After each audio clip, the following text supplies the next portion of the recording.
Et Karim Yayaoui nous a rejoint pour nous montrer ce qui fait le buzz dans les médias et sur Internet. Bonsoir Karim. Bonsoir Marion. Alors les affaires se multiplient à quelques mois des présidentielles en France. Est-ce vraiment nouveau? Alors le site d'information Atlantico interroge l'historien politique Jean Garrigue qui explique que la multiplication de ces affaires à l'approche d'un événement important comme les présidentielles, ça n'a clairement rien de nouveau. Mais ce qui a changé, c'est la multiplication des moyens de communication et des moyens d'investigation médiatique, mais aussi les nouveaux comportements d'une magistrature beaucoup plus agressive et aussi d'une opinion publique beaucoup plus critique. Alors d'une certaine manière, il explique que l'hyperprésidence de Nicolas Sarkozy n'a fait qu'exacerber la réponse des contre-pouvoirs. Avec Internet, les choses se sont accélérées et puis est née une volonté de nourrir les feuilletons des affaires. Mediapart, par exemple, a distillé très récemment toute une série d'informations qu'elle a données au compte-gouttes concernant l'affaire Karachi, des révélations sur Ziad Takieddine, une façon d'occuper le terrain médiatique durablement et aussi d'alimenter cette impression que les affaires sont partout, même s'il y en a beaucoup en ce moment.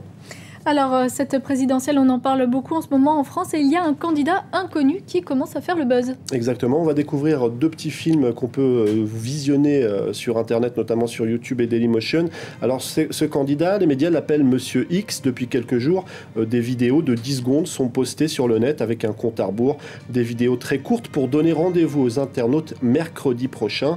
Et puis, vous allez le voir, il y a tout l'arsenal qui va avec, la petite page Facebook, le petit compte Twitter pour annoncer que mercredi prochain, vous en saurez un petit peu plus. Alors évidemment, tout le monde se pose la question, qui est ce Monsieur X? Les entourages de Jean-Louis Borloo, d'Hervé Morin, de Dominique Villepin ou de Jean-Pierre Chevènement ont tous démenti être impliqués dans cette histoire. Ce qui est étonnant tout de même, il faut noter que Jean-Pierre Chevènement doit sortir un livre justement mercredi prochain qui s'appelle La France, sortir la France de l'impasse. Alors est-ce que c'est une coïncidence?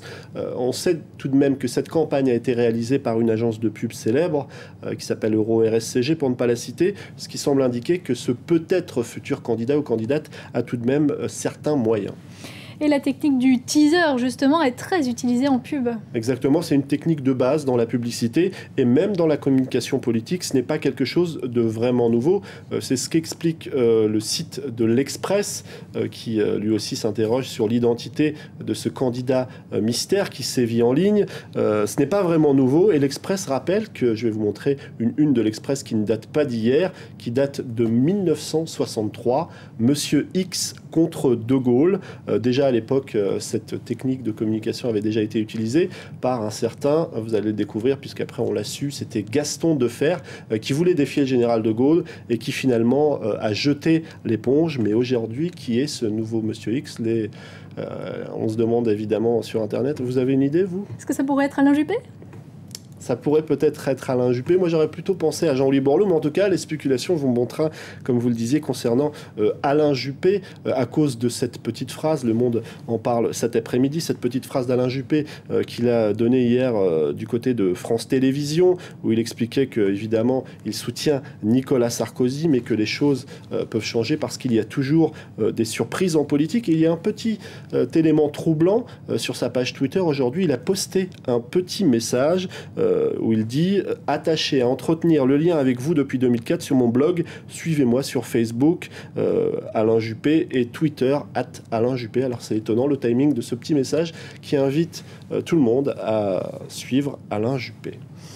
On va maintenant évoquer, Karim, ce coup de tonnerre au sein de la police française. Vous en parliez, je crois, il y a quelques instants. Le directeur adjoint de la PJ de Lyon est suspecté d'être mêlé à un trafic de drogue international et d'avoir des liens avec le grand banditisme. Michel Néret est le prototype du flic que les médias adorent. Charismatique et télégénique, le numéro 2 de la PJ de Lyon est resté un flic de terrain. Et justement, on va voir quelques images, puisqu'il apparaissait dans une émission télévision de la chaîne M6. Elle avait choisi Michel Néret pour toutes les raisons que je viens de vous exposer, pour en faire un personnage central centrale d'une émission consacrée au grand banditisme dans le cadre du magazine Zone Interdite. Alors voilà comment on présente Michel Néret dans cette émission. Il met les voyous en prison, un incorruptible, un flic à l'ancienne, 30 ans de carrière à traquer les truands. Il sait tout de la cartographie du grand banditisme de sa ville.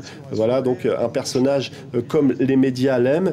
Du côté de Rue 89, on souligne justement que ce Michel Néret avait été aussi contacté par Olivier Marchal, qui réalise un film qui s'appelle Les Lyonnais, pour qu'il les conseille. Voilà ce qu'il dit de lui. Le bonhomme était un super poulet aimé et respecté de tous les flics de Lyon et de Paris, avec des méthodes à l'ancienne qui ont prouvé leur efficacité.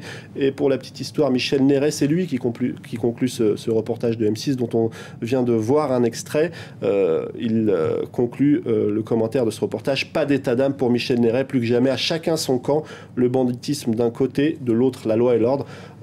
Parfois ça se mélange. Parfois ça se mélange, même si pour l'instant la présomption d'innocence est totale pour ce qui concerne Michel Néret. On va maintenant parler, Karim, de ce remplaçant de David Douillet. Il a peut-être été imprudent. Exactement. Le nouveau secrétaire d'État aux Français de l'étranger s'appelle Édouard Courtial, ça se prononce. On va découvrir d'ailleurs son visage pour ceux qui ne l'ont pas encore aperçu. Et il a peut-être été imprudent en signant une proposition de loi. C'était le 11 mai dernier. Un texte qui ne va sans doute pas susciter un enthousiasme énorme chez les Français de l'étranger. Je vais vous montrer d'ailleurs ce texte qui est visible sur Internet, sur le site de l'Assemblée nationale, une proposition de loi où il propose donc, avec plusieurs députés UMP, qu'on puisse faire perdre la nationalité pour les citoyens non domiciliés fiscalement en France. Alors dans ce texte, on peut lire cette question: peut-on se revendiquer français en ne s'acquittant d'impôts que dans des pays étrangers? Johnny Hallyday appréciera. Mais maintenant qu'il est au gouvernement, on se demande si David Courtial ne va pas remiser cette idée au placard. Bon, ce n'était qu'une proposition après tout. Ce n'était qu'une proposition. Il n'y a que les bêtes qui ne changent pas d'avis. Merci beaucoup Karim Yayaoui pour ce buzz média. On va maintenant passer à Sur le net.